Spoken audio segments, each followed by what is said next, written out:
The first taste of rare bourbon you finally got your hands on. That's nice. At Caskers.com, we make this experience easy. Caskers is a one-stop spirit curator with an impressive selection of exclusive, sought-after, rare, and household names in the realm of premium spirits and champagne. Discover the top flavors of the year now by going to Caskers.com and using code WELCOME10 for $10 off your first purchase. Get $10 off your first purchase with code WELCOME10 at Caskers.com.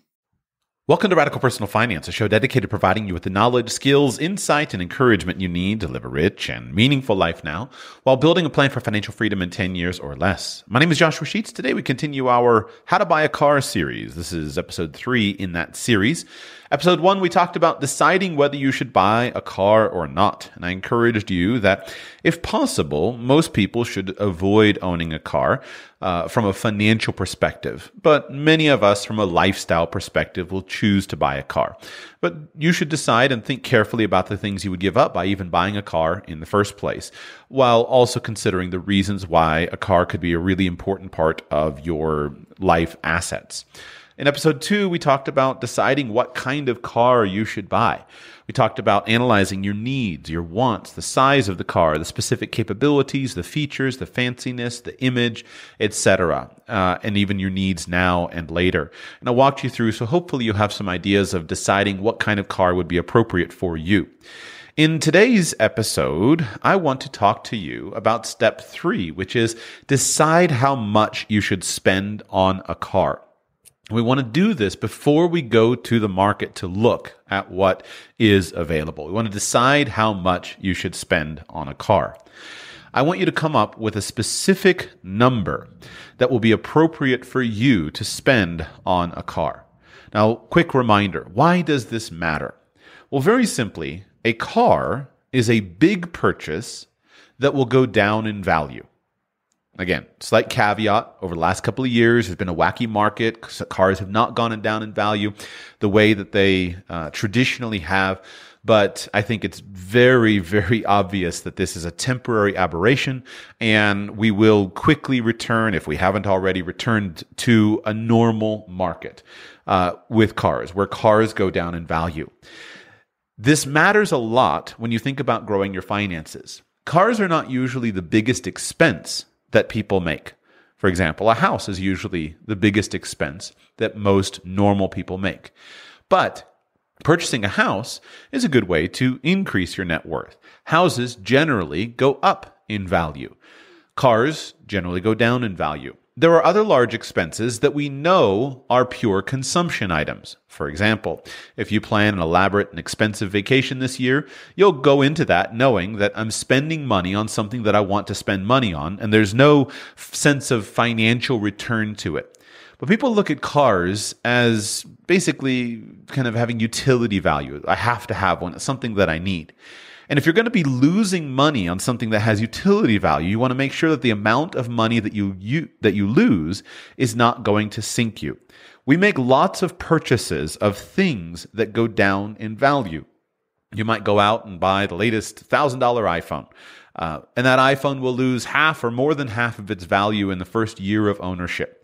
But that amount of financial loss isn't going to sink most people. It might sink someone who's very young or who has very low wages, but that decrease in value of a $1,000 iPhone losing $500 of depreciation is not going to sink most people's finances. But if we compare the $1,000 iPhone to a $50,000 car, we're in a very different situation. A $50,000 car that loses 15% of its value in a year, which is the normal rate of depreciation of vehicles, will lose $7,500 of value this year. That's too much money to lose until you're rich. Remember, I often compare this to something like fully funding a retirement account. If you fully fund a Roth IRA, that simple annual contribution, instead of losing $7,500 on vehicle depreciation, you choose to put the money into a retirement account. That decision alone, doing that every year, can make you a millionaire in the fullness of time. So that's too much money to lose until you're rich, especially when we're talking about depreciation alone. Remember that depreciation is not the only expense. The rest of your car expenses will generally be proportionate to the purchase price of your car.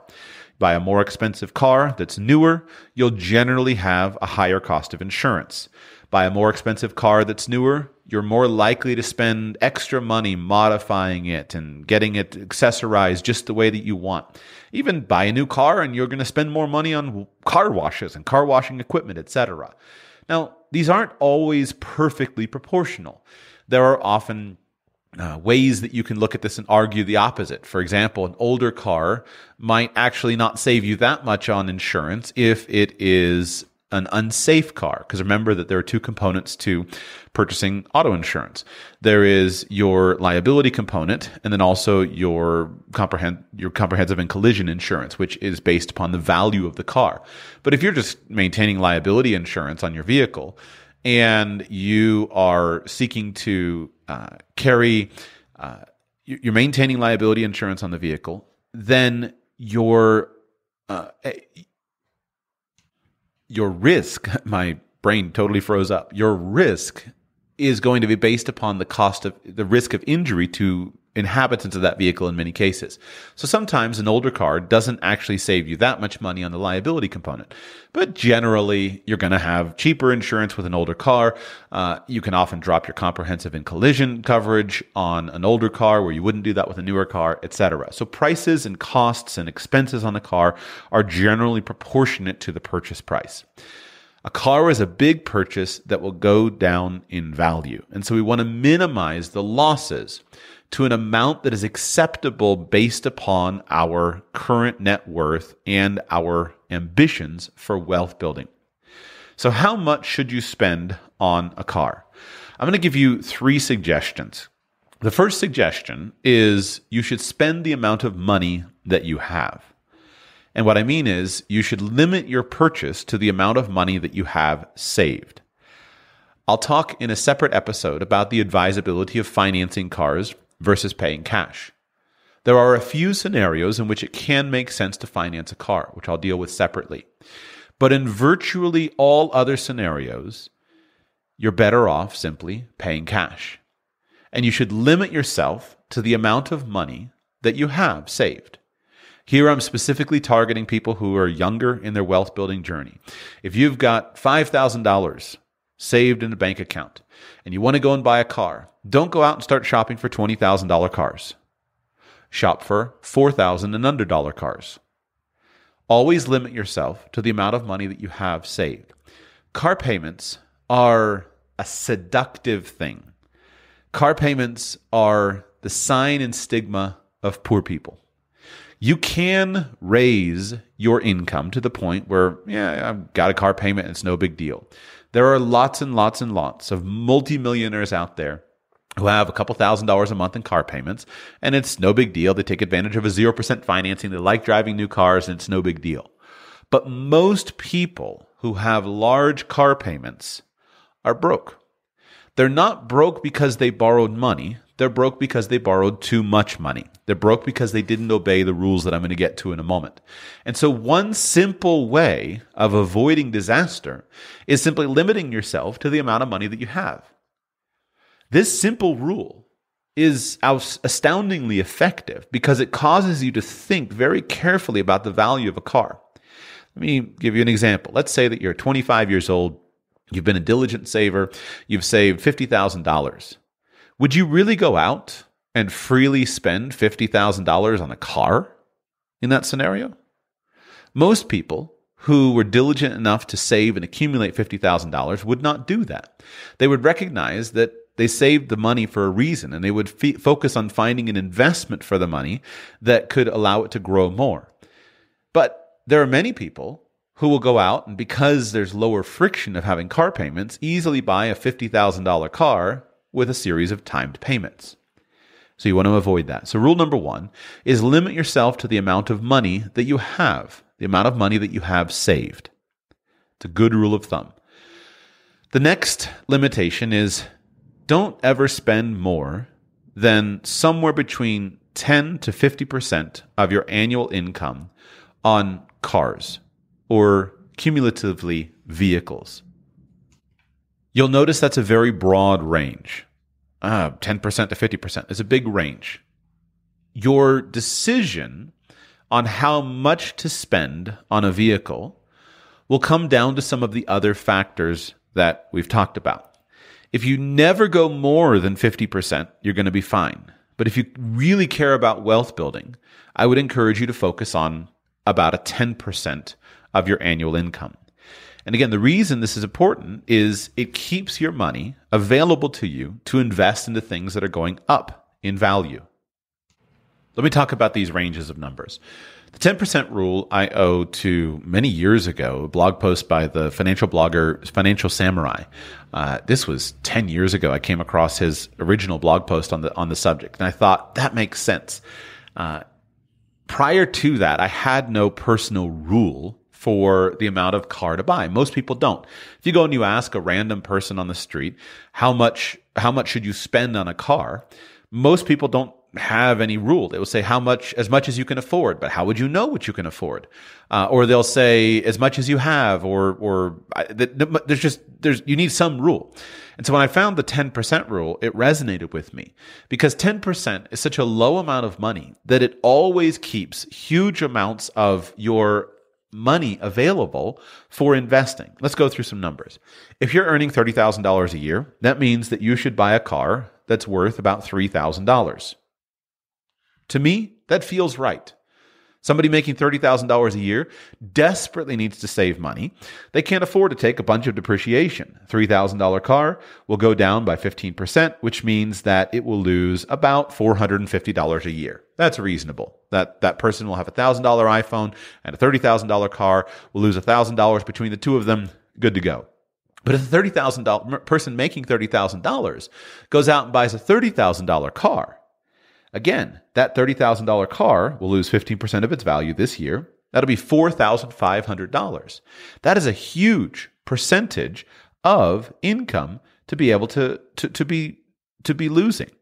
If someone's making $100,000 a year, they can go and buy a $10,000 car. Now, when we get to those numbers, it starts to feel a little bit stranger because most people's lives are not optimized towards wealth accumulation. You say $100,000, you should buy more than a $10,000 car. If you care about being wealthy, you'll stick to the 10% rule or something near it. $10,000 car will lose 15% of its value, which means you'll lose $1,500 this year on depreciation. That's a reasonable amount of money to lose in depreciation if you're earning $100,000. But if the person earning $100,000 goes out and buys a $50,000 car, again, that's $7,500 of depreciation lost this year on a $50,000 car. That feels excessive to me, to lose 7.5% of your income to depreciation on an automobile. That's too much. You're not going to get wealthy losing that much on silly expenses if you can avoid it. Someone making $300,000 a year, well, now $300,000 a year, 10% means that you can go out and you can purchase a $30,000 car. Now, here's where the numbers start to get a little bit more unglued. I think that you can follow that 10% rule all the way up. Want to have a $100,000 car? Make sure you're earning $1 million a year. That feels right in many circumstances. But the problem is that you start to get into a lifestyle disparity. If someone's making $500,000 a year, buying a $50,000 car, because the numbers are so much larger, I think there you could tilt it up and still make and still be fine. Someone earning $500,000 a year could go and purchase a $200,000 car. That would be a lot, right? But you could do it. A $200,000 car would have a depreciation this year of $30,000. If the person earning $500,000 a year is also saving $150,000 to $200,000, that person is going to be wealthy no matter what happens. So you can follow the 10% rule all the way up. Now, can you change on the 10% rule? Can you adjust it? Well, I think you can. If becoming rich fast is not your number one goal, there'll be times in life where you look around and you say, I can't quite accomplish what I need on this budget.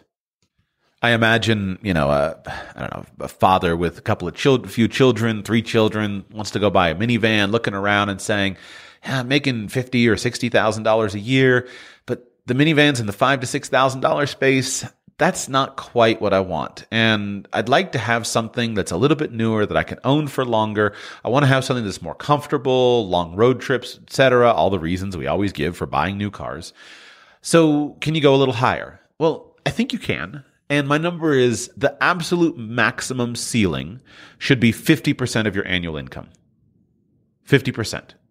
And that 50% number needs to not just be for one car, but the 50% number needs to go for all of the vehicles or all of the stuff in your life that is depreciating assets, depreciating rolling stock, cars, motorcycles, boats, campers, anything like that that goes down in value needs to be limited to 50% of your annual income.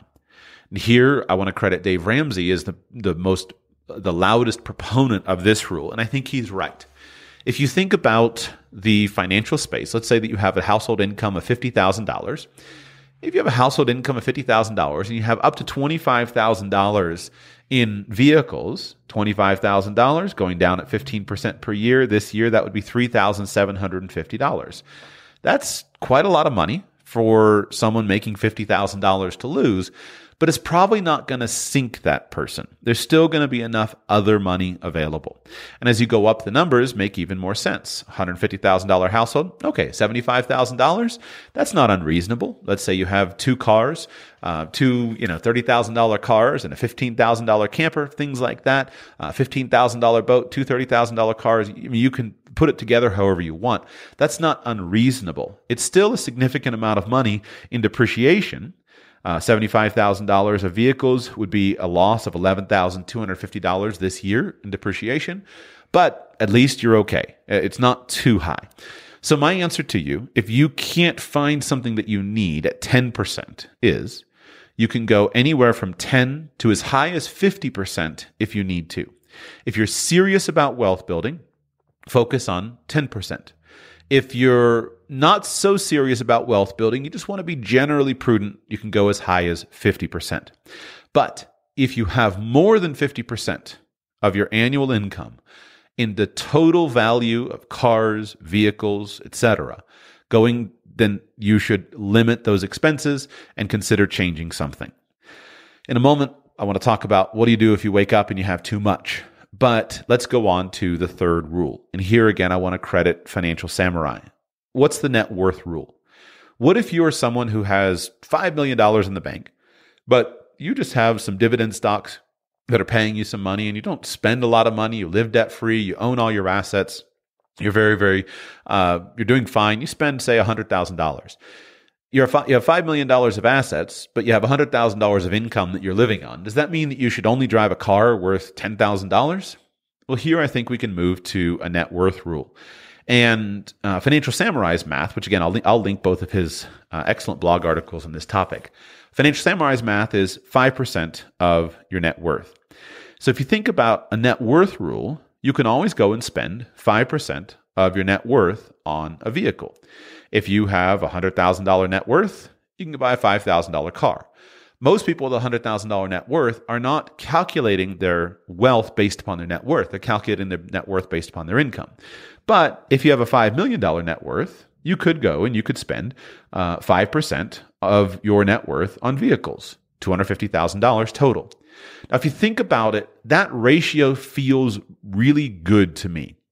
And again, this is not just for a car. This is for all of your, what I call rolling stock, right? All of your cars, all your trucks, all your tractors, all of your boats, your motorcycles, etc., even airplanes, whatever it is that you have. $5 million, $250,000 of stuff going down in value. That seems to me really reasonable. You can fit in plenty of toys on that. You would have a depreciation of $37,500. On a $5 million net worth, that's not going to sink you, right? If your income, if your assets increase by 5%, they're going to increase by $250,000. So you're still going to be building wealth over time. $37,500 of depreciation is not going to sink you. And that still allows you with the enough money for you to be able to go and purchase the kinds of toys that you might like to have. Could you go higher? You can. And so if you choose to, you can. There is going to come a time in which having more assets is not so significant for you as much as consuming those assets and using them for their purpose, the reason you saved them in the first place. So if you make the conscious decision at some point to stop growing your net worth, then you can spend up to the amount of your net worth that you have in income. You can spend up to your income in depreciating assets, and you could choose at some point to go ahead and start consuming assets. But if you want to continue growing your net worth and you're looking for a good round target to target, the number is 5% of your net worth. So those are the 3 rules. Number 1, limit yourself to the amount of money that you have saved. Don't go into debt for stuff. Don't go into debt for cars. Don't go into debt for boats. Don't go into debt for that stuff. I'm not 100% on that, but I'm 98%. I'll lay out in a separate show the exceptions to that. But my entire lifetime, I have watched people, when times are good, they say, I'm going to go into debt. Times are not always good. And so there's a benefit to being conservative and avoiding payments. Years ago, I knew a guy, very wealthy guy, and his comment to me was, I always avoid payments because then no matter what happens, I'm fine. I can go get a job as a bagger at a grocery store and I can be fine because I don't have payments. My life isn't going to collapse. And to me, that's always been something very attractive. There are a few situations in which I think it makes sense to take payments on, but they're very, very limited. And the vast majority of the time, you should limit yourself to the amount of money that you have saved. It will allow you to make good decisions. Second rule is spend no more than 50% of your annual income, and target, if you're serious about building wealth, spending no more than 10% of your annual income on a vehicle. And if you're wealthy and you're living based on assets and you don't have an income that you're going to calculate on, you can spend up to 5% of your net worth on things that are going down in value, like cars. Are there counter arguments as to why you should spend more? Of course there are. People who want to spend their money will always find ways to justify spending their money. But I think the counter arguments as to why you should spend more, given the guidelines that I've given, can always be negated. The primary argument that people will give is, I don't want an old car that's going to break down all the time. That kind of comment reflects basically a 1980s mentality. There was a period in car history in which if you had an older car, you could expect it to be breaking down all the time. But after the revolution of Japanese automobiles in the 1980s, followed up by Japanese and Korean and just amazing improvements in quality across the board on practically all manufacturers, we're at a point now where any car can be reliable. Reliability is much more a function of your carefully choosing a make and model that is known for reliability, and carefully choosing a vehicle that has a known history, more than it is a function of the age of the car. And on virtually any budget, you can find a very reliable automobile on virtually any budget following those rules. Making $50,000 a year, you can find all day long reliable $5,000 vehicles. The one that is more persuasive to me has to do with safety. Can I get a safe car based upon those numbers? I've taken a lot of pride over the years of finding cheap cars, and I've told this story, but I'll say it again. One of the best deals I found years ago was I was going along, and I found a friend of mine who was selling an old Toyota Corolla, and she sold it to me. She didn't want to drive anymore. She sold it to me for $500. And it was a fair price, and the car was basically the perfect cheap car. It was a little 4-cylinder car, manual transmission, manual windows, manual door locks, nothing to go down, nothing to break down. It was a 1998 Toyota Corolla. The engine will run till about 500,000 miles. It's a completely bulletproof car. I bought it for $500. I fixed up a couple things, cosmetic, I don't even remember at this point in time, but I had virtually no money in the car, and I just kept it as a little beater that I could lend out to people, or if my car went broke. If my car broke down, I could use it, etc. But I was driving it one time, and I thought to myself, Joshua, why are you driving this? This is not worth it. Because for all of the frugality benefits of that car, It is not a safe car. I was driving along at 70 miles an hour on I-95 and I thought to myself, I do not want to get in an accident in this car. Yes, it has an airbag, but I do not want to get in an accident in this car. And I decided to get rid of it. I sold it to a friend of mine, and that friend is still driving it. It's still doing fine. Never breaks down because there's nothing that can break on it. It's a perfectly reliable, perfectly useful car that was unsafe. But that doesn't mean I need to go and spend $30,000 on a vehicle. To get a safe car, I don't need to spend $30,000. If you will shop based upon safety on almost any budget, again, $5,000 to $10,000, you can find cars that are very well regarded for safety. Years ago, I bought a $5,000 minivan, 5-star crash rating minivan, all of the airbags, all of the stuff around the side curtain, the front, everything, etc. I went and watched the crash tests. Perfectly safe, perfectly reliable, $5,000. So if you're at least in that range of $5,000 to $10,000, you can find cars that are safe. What about image? Image is one where you will often have a hard time. If by image you mean a new car or a certain brand of a car, you will often have a hard time getting a car that fits those rules. Especially if you're trying to tend towards the luxury brand schedule. A BMW, a Mercedes, with a few exceptions on the models, they're just not going to be as reliable. You buy an older one, it's not going to be as reliable. It may still be very pleasurable, but it's not as reliable as a 98 Toyota Corolla in terms of breaking down.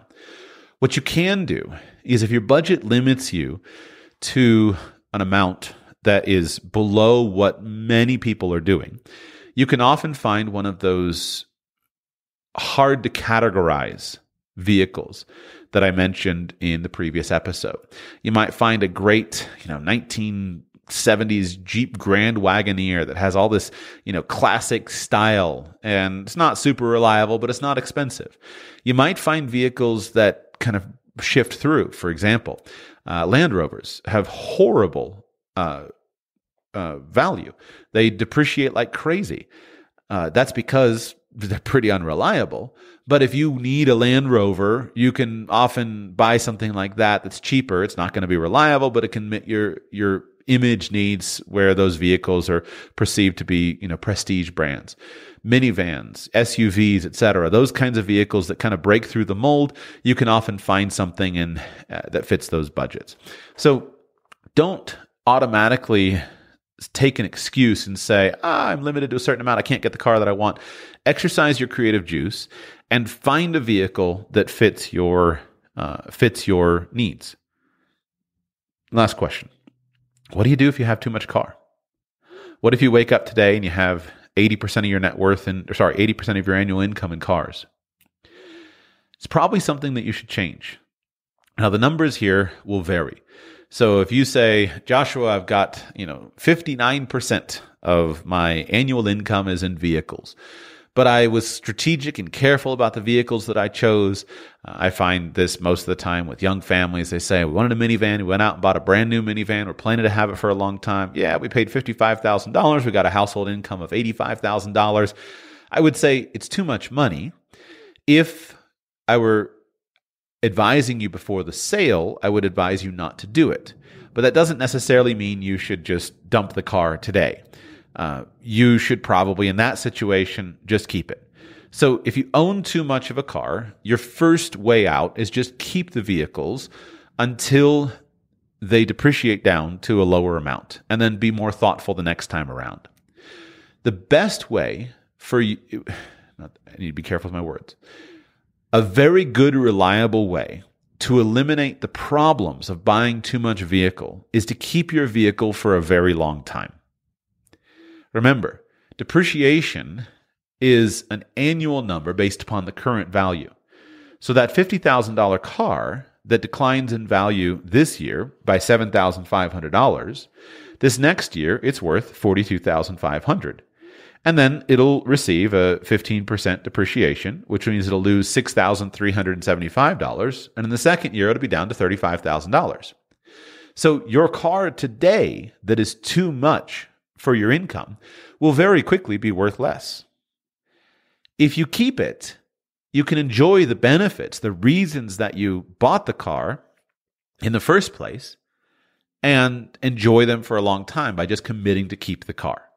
Because cars depreciate in value so much, very quickly, your car will be down into the ratio where it makes sense.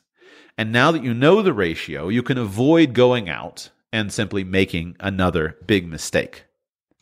I think financially, a very good argument can be made that the person who goes out and buys a brand new vehicle today, spends $60,000 for a wonderful loaded minivan, and keeps it for 20 years, will probably be ahead of the person that's constantly trading out a vehicle every 3 or 4 years and trying to keep frugal purchases by following the numbers and buying $15,000 vehicles.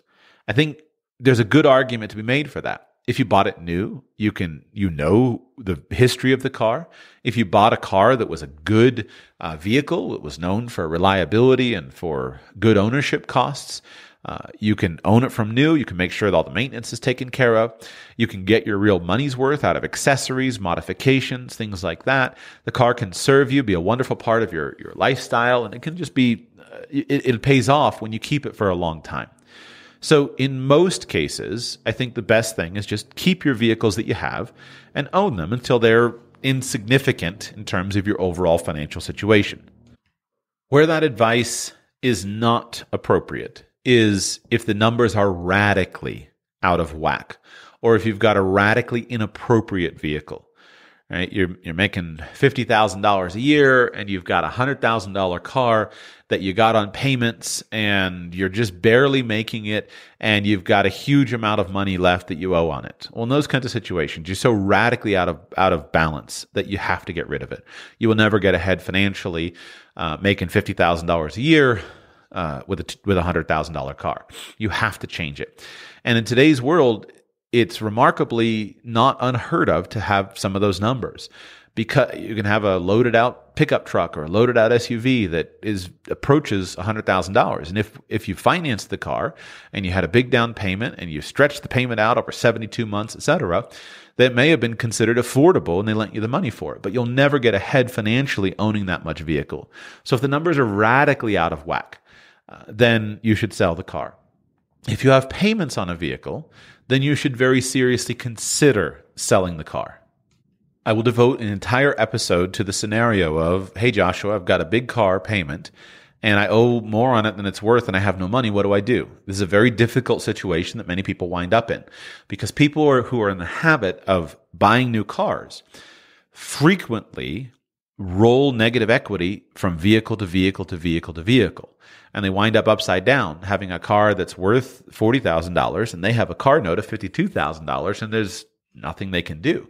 Because if they sold the vehicle, not only would it sell for $40,000, they would have to come up with $12,000 out of pocket to pay off the note in order to get the title so that they can accomplish the sale.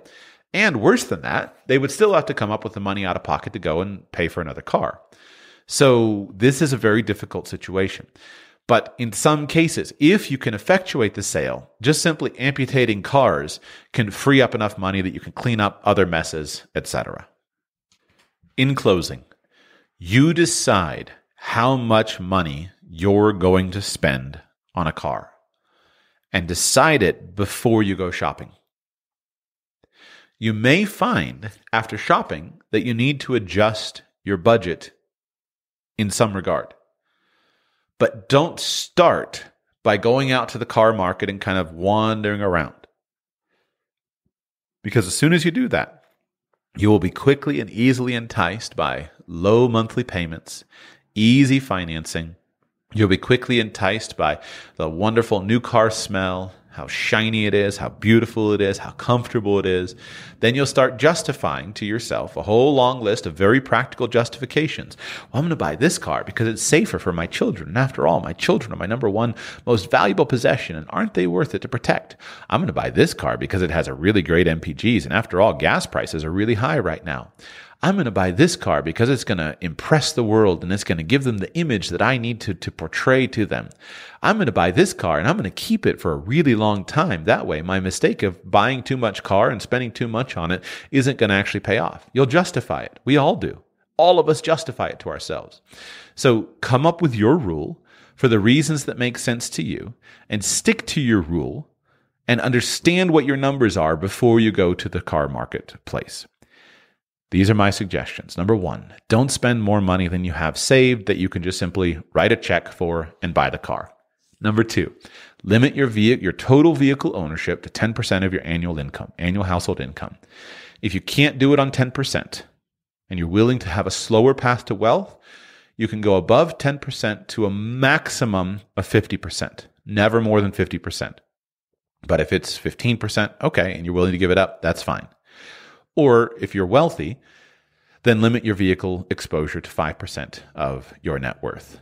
If you follow those rules, you'll have the vehicle that you need and that you want, and you'll continue to build wealth, which makes the vehicle far more enjoyable.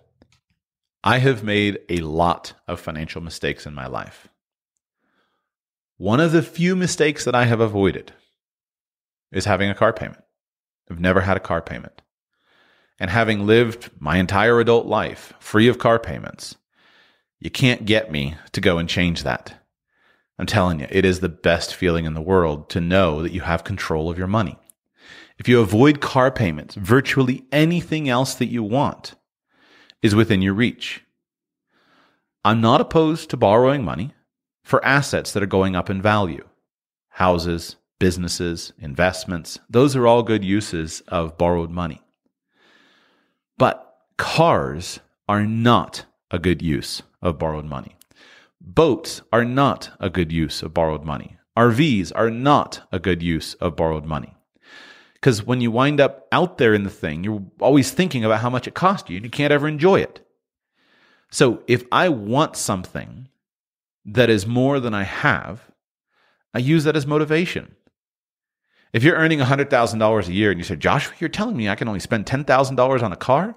You have two choices. Choice A is throw the advice out the window and go spend more money on a car and wind up less wealthy. If you become wealthy, it's a much slower process, not in 10 years, or maybe even wind up broke like many people do. Or choice B is use your desire for stuff as motivation to work and say, I want a $100,000 car. Okay, 10x your income. And for me, I've always found those goals incredibly persuasive. You want something? Awesome. Set yourself the rule of what you're going to do. And when you do this, you're going to go and buy it. And making that deal with yourself and saying, I want this consumption item, so therefore I am going to work my tail off. That's a good thing, because then you wind up getting the thing and still getting richer along the way, which means you enjoy the thing a whole lot more. Don't borrow money for cars. Stick to these rules. You'll become wealthy. And then finally, in line with the show, remember how to live a rich and meaningful life now while building a plan for financial freedom in 10 years or less. How does avoiding this allow you to live rich now? If you free up the money in car depreciation cost, you can often spend that on other things. I know a lot of people that travel a lot. And one of the things that seems very consistent is people who travel simply make the intentional choice that they prefer traveling to driving an expensive car. Remember, the depreciation on a $50,000 car, a 15% this year is $7,500. If you avoid the depreciation, and if you choose not to save that money, you choose to spend it, you can travel a lot on $7,500. So think carefully before you go and sign up for something that's going to wind up just sucking money out every year. New cars always become used cars. Things that inspire that lust and desire quickly become, they're old, they're scratched, they don't inspire that lust and desire. The older I get, the more amazed I am to watch this process. I remember in high school, I would go to car dealerships and get all their physical paper catalogs, and I'd take them home and I'd dream about them and study them and look through them. All of the cars that were my dream cars when I was in high school, the brand new ones that I just dreamed about, they all look like junky, white trash, poor people vehicles. And you see them out, and I think, wow, what was wrong with me? Why was I so enamored with that thing? So build some financial formulas that will allow you to have the things that you need, but protect you from the regret of buying cars that keep you poor and broke.